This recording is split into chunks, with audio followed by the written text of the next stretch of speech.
This podcast is about anything and everything that gets us better at making things good and good at making things better. It's called extreme stewardship because the first thing to say about getting better at making things good and good at making things better is that both we ourselves and whatever we're working on don't belong to us. We are stewards of what is God's, not owners of what is ours. And in a world that prioritizes getting as the ultimate good and self as the ultimate end, that's pretty extreme. This is episode 1, in which I try to say as much as necessary and as little as possible about definitions. We have to define our terms. It's tough to communicate with words if we don't agree on the meaning of those words. A few weeks ago, I heard someone give a 30-minute talk, or should I say a 30-minute critique, of a concept that is awfully popular in North American culture today. Let's just say, hypothetically, that concept was social justice. 30 minutes of why social justice is bad, and at no point in those 30 minutes did the speaker tell us what social justice is. If I'm honest, I hesitated to even name the term because it's such a lightning rod, but that's precisely my point. It's a lightning rod in part because advocates define it one way and detractors define it another way. Our conversations on that topic would be a lot more productive if we started by agreeing on what we meant by it in the first place. So in this conversation, I'm going to start by defining my terms. But, confession time, I am an academic, which means I can't just define my terms. I have to define the sort of definition I'm using to define those terms. So the first thing I want to say is that the goal of this episode is to set my sights on a theological definition of work. And now I have to explain what I mean by a theological definition. Some of you are on the verge of turning this off right now because when I said theological definition, what you heard was academic definition, which of course means lots of big words and abstractions with no connection to life in the real world. So I want you to know up front that I am not at all interested in an academic definition of work. Here's an example of an academic definition of work from Miroslav Volf. Work is honest, purposeful, and methodologically specified social activity whose primary goal is the creation of products or states of affairs that can satisfy the needs of working individuals or their co-creatures, or, if primarily an end in itself, activity that is necessary in order for acting individuals to satisfy their needs apart from the need for the activity itself. That's not a theological definition of work. That's an academic definition of work. An academic definition is one that defines a term or idea or whatever in relation to the academy and academics. It's a definition that is specifically designed to be read over and over before you understand it. It's designed to need extensive clarification and, if I could be a little snarky, it's a definition that doesn't make any sense to normal people until you say all the same things in shorter and fewer words. And of course that raises the question. If you could say all the same things in shorter and fewer words, why wouldn't you just do that in the first place? All that to say, I am not interested in an academic definition of work. I love academics. I am an academic, but I am aware that academics make up a very small and generally insignificant portion of the population. So if you define something in relation to that small and insignificant portion of the population, you haven't actually said very much about the thing you are defining. That's even more true, by the way, with defining something personally, saying what something is in relation to me. Me is really small. What something is in relation to me is such a tiny fraction of what that something is that I'm not entirely sure why it would be worth mentioning in the first place. It's like the college freshman who tells me they have lots of leadership potential. There's an operational definition of leadership in that statement.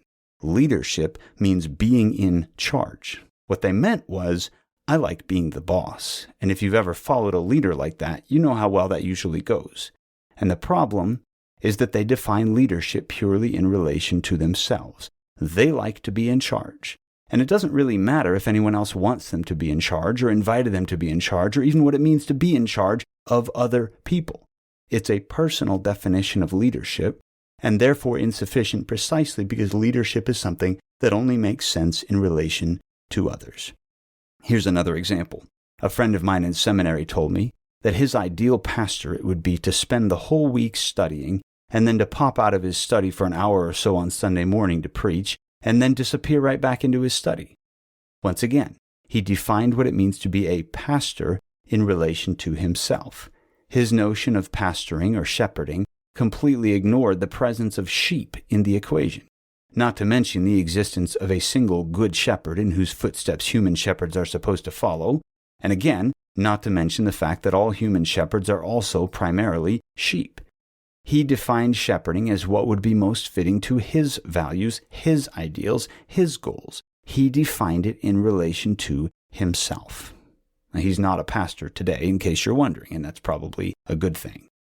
We do this to God, oddly enough.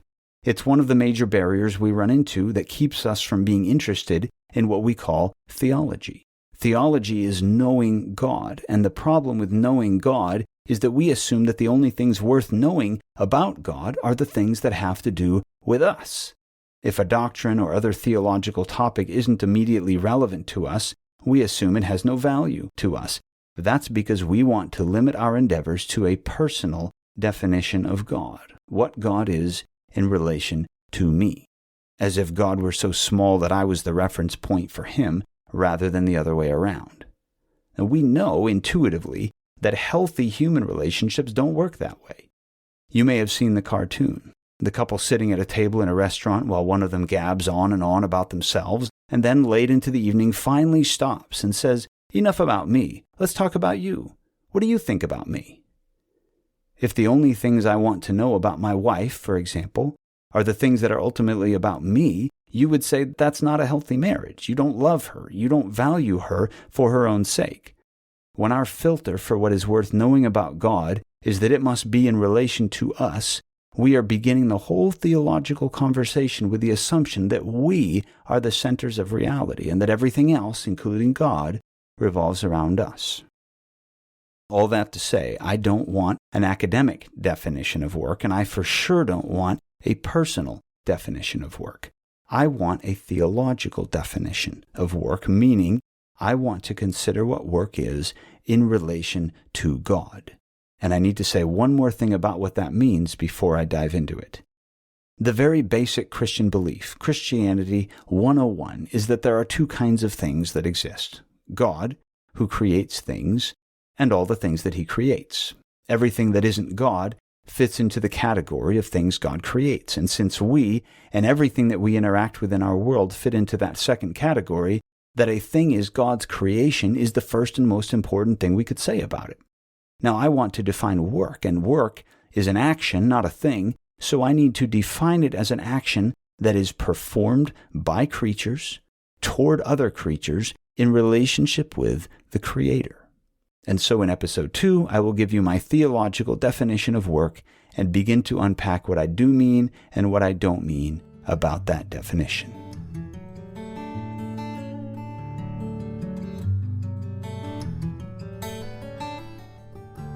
Thanks for listening to the Extreme Stewardship Podcast. My name is Michael Kibbe, and I teach Bible and theology at Great Northern University in Spokane, Washington. My behind-the-scenes partner in this project is my brother, Ben Kibbe. Our editor-in-chief is Annalise Stockton. Art comes from Leah Leanhoutz, and of course, music is provided by Dave Murray of Daradoon Guitars.